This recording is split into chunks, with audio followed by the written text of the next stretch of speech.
So what is that one thing you should not ask a creativity speaker? So this is Fredrik Herren, the Creativity Explorer, and very often when I have delivered a speech and we have Q&A, the question starts with these words. So, you who are so creative, they say to me, and then they ask the question. And whenever that happens, I stop the person. I said, okay, I will soon answer your question, but first let me make something very clear. You just assumed that I am a very creative person.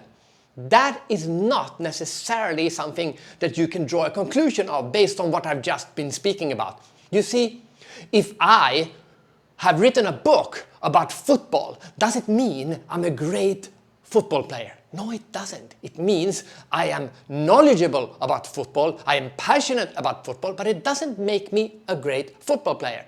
If I write books about war, does it mean I'm a great general? No, it doesn't. If I have studied war and written books about war, you could argue that that knowledge might help me if I ever had to go to war, but it doesn't necessarily mean I'm a great soldier. Now, I am fascinated about creativity. For the last 20 years, I've studied creativity and I have learned so much about the topic. I am interested in creativity, but it doesn't necessarily mean that I am a creative person.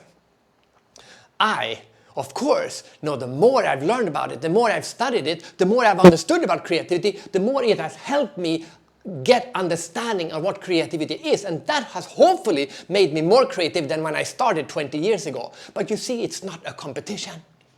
We should not aim to be the most creative person in the room. Actually, we should always aim to be the least creative person in the room, because that means we are in the right room. It means we are in a room with people who are much more creative than us, and they can inspire us and teach us new things. Always aim to be the person who is the least creative in whatever room you are in.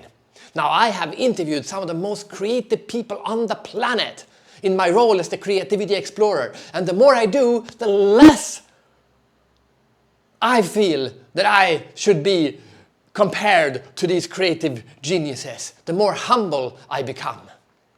But the better I understand human creativity. You see, it's not a competition.